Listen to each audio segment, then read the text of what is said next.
नमस्कार प्यारे बच्चों, कैसे हैं आप? आशा करती हूँ अच्छे होंगे। तो आज हम करेंगे मीराबाई के पद। शुरू करने से पहले आपसे गुजारिश है, मेरे चैनल को सब्सक्राइब करें, लास्ट में कमेंट लिखें और अपने दोस्तों के साथ शेयर ज़रूर करें। तो चलिए शुरू करते हैं। सबसे पहले यहाँ कवित्री परिचय यानी ये जो मीराबाई हैं इनका परिचय दिया गया है। मध्यकालीन कृष्ण भक्त काव्य धारा की सर्वश्रेष्ठ कवयित्री मीराबाई का जन्म राजस्थान में मेड़ता के पास कुड़की नामक स्थान पर 1498 में हुआ था। तो इनका जन्म जो है वो राजस्थान में मेड़ता में हुआ और 1498 में हुआ। कृष्ण भक्ति धारा की ये सर्वश्रेष्ठ पोएट हैं, यानी कृष्ण के ऊपर जो कविताएं लिखी गई उसके अंदर सर्वश्रेष्ठ पोएट है।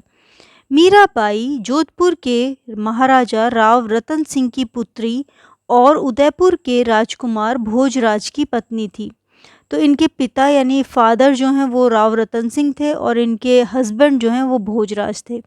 विवाह के थोड़े समय के बाद ही वे विधवा हो गई और बचपन की कृष्ण भक्ति की प्रवृत्ति पुनः जाग उठी। जैसे ही इनकी मैरिज हुई तो थोड़े ही दिनों के बाद ये विडो हो गई, इनके हस्बैंड की डेथ हो गई और बचपन से ही वो कृष्ण भक्त थी, तो वापस से कृष्ण भक्ति में ही अपना जीवन उन्होंने रमाया। आपकी मृत्यु सन 1546 में हुई। इनकी डेथ हो गई थी मीरा जी की 1546 में।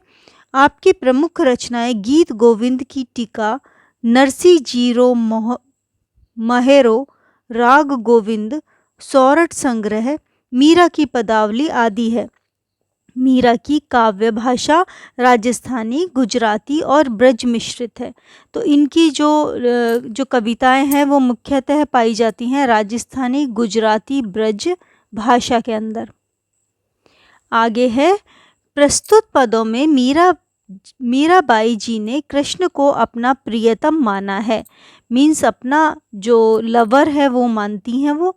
दर्द और भावों की अत्यंत तीव्रता मीराबाई के काव्य की विशेषता है। मतलब इनके जो पोइट्री है उसके अंदर क्या है, पेन है और इमोशंस जो हैं वो बहुत ज़्यादा हैं। आपने अपने ऊपर होने वाले अनाचारों का भी परिचय दिया है। मतलब कृष्ण भक्ति के दौरान उनके ऊपर अनेक अत्याचार हुए, उनके बारे में भी बताया है। मीरा की भक्ति दैन्य और माधुर्य भाव की है, मतलब दीनता की है इनकी पोएट्री। अब चलिए हम शुरू करते हैं।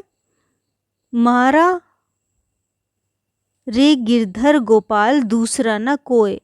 मीराबाई कहती हैं कि मेरे, महारे मतलब मेरे, गिरधर और गोपाल कृष्ण के नाम है। गिरधर क्योंकि उन्होंने गिरी को यानी पर्वत को अपनी उंगली पर धारण किया था और गोपाल मतलब वो गायों का पालन करते थे, इसीलिए।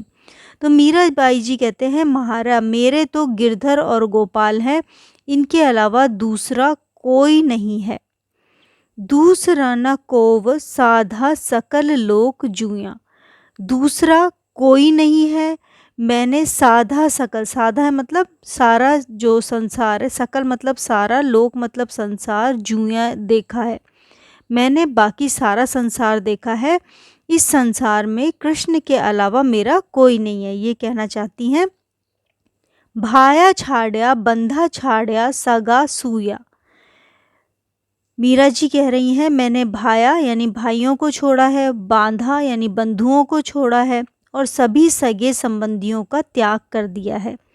साधा संग बैठ बैठ लोक लाज खोया। साधा मीन्स साधु, सन्यासी के साथ बैठकर मैंने जो लोक लाज है उसको खो दिया है। मतलब उस समय में स्त्रियों का, एक स्त्री का साधुओं के साथ बैठकर संगत करना अच्छा नहीं माना जाता था। लेकिन मीराबाई ने इन सभी लोक मर्यादाओं को तोड़ते हुए साधु की संगति में बैठकर कृष्ण भक्ति में लीन रही थी।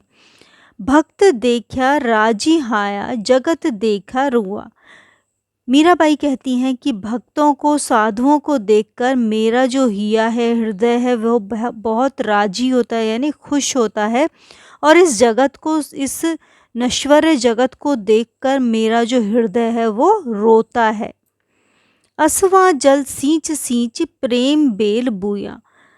मीराबाई कहती हैं कि अस्वा यानी आंसुओं के जल से सींच कर, सींचना का अर्थ होता है इरिगेशन, जो हम एग्रीकल्चर लैंड जो होती है उसको पानी देते हैं, उसको इरिगेशन देते हैं, वैसे ही मैंने भी आंसुओं के जल से मेरे प्रेम रूपी बेल को यानी क्लाइंबर को बोया है। राणा विश्रा प्याला भेजा पिय मगन होया। राणा जो मीराबाई हैं, उनके पति और पिता की मृत्यु के बाद इस संसार से उनका वैराग्य हो गया था, इसीलिए वो कृष्ण भक्ति में लीन हुई। लेकिन उनके ससुराल पक्ष के लोग जो हैं, उन्हें ये सब अच्छा नहीं लगता था, इसीलिए वो चाहते थे कि मीराबाई से किसी तरह से पीछा छुड़ाया जाए, क्योंकि उनकी बहुत बदनामी हो रही थी।